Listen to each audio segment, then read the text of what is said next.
Now let's look at the process in more complex organisms, the eukaryotes, in which there are membrane enclosed organelles.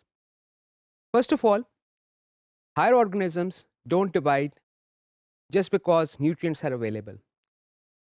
For example, our cells don't divide because nutritious molecules are available in the environment.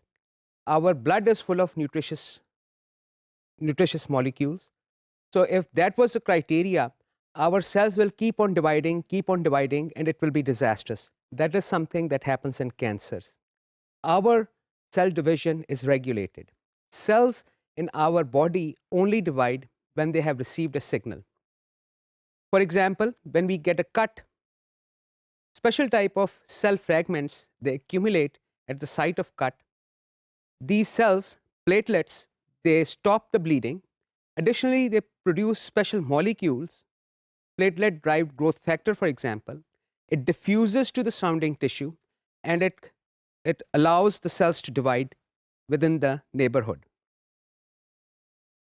In higher organisms, the cell cycle is divided in interphase and mitosis, or M phase.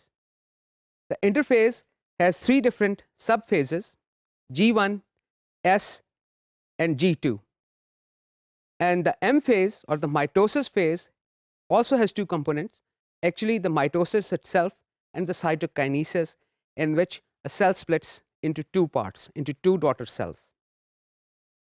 The G1 is abbreviation for gap1. And in this phase, the cells seem to be resting. They are not involved in any activity related to cell division. Although the cells may seem at rest, however, they are actively, their metabolism is active, they're actively pursuing their other activities. In S phase, or synthesis phase, the DNA, the genetic material, is replicated. We look at this in more detail in the next slide. In gap2, after the DNA has been replicated, cells are preparing for mitosis. They have to make cellular machinery that will now separate the replicated genetic material and form two different daughter cells. So let's look at some of the parameters of this process. First of all, as I mentioned, cells don't divide just because nutrition is available. They have to divide in response to a signal.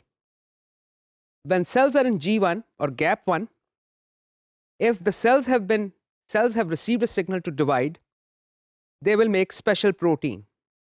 These type of proteins are called cyclin proteins because they're made and they're degraded after a particular stage in cell cycle is over. These cyclin proteins interact with another type of protein called cyclin dependent kinase. As the name suggests, these are enzymes. They can attach phosphate groups to different proteins, their target substrates. However, for this activity, they need presence of cyclin. And cyclins are not made by the cell till the signal for growth or cell division has been received by the cell. When the cell receives this signal, in G1 phase, cyclin D is made and cyclin E is made. These two cyclins interact with CDK4 and CDK2 respectively, thereby activating them. These two cyclins are allosteric regulators.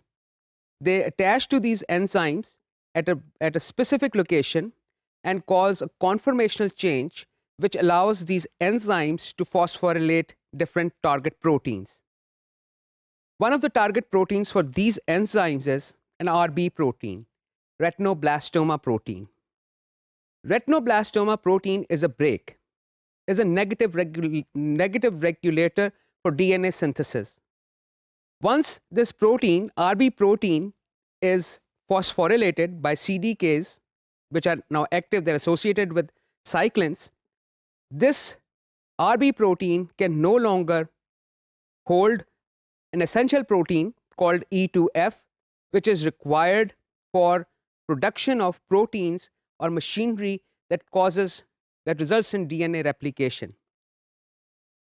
Similarly, there's another cyclin called cyclin A, which interacts with CDK2 This happens during S phase, and it causes the production of materials which put cell in the S phase.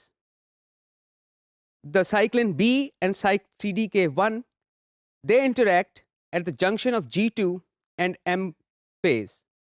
That is where they are going to prepare cell for mitosis. Additionally, I would like to mention, as you can see on your screen, there's a protein called P21. This protein is a very important protein. This protein is basically sensing, looking at the DNA damage. If the cell's DNA has been damaged, you don't want to make a copy of damaged DNA, because once a daughter cell has been formed, two daughter cells in fact will be formed. If both these cells have damaged DNA, you are creating two cells which will not be functional, or they will not be able to function properly. So as long the DNA is okay, the CDP21 will not be produced, and it will not inhibit the cyclin D and cyclin E functions. However, if this protein is present, there are other components, other proteins in the cell that they are monitoring DNA integrity. If the DNA is intact, this cell will be allowed to proceed into S phase.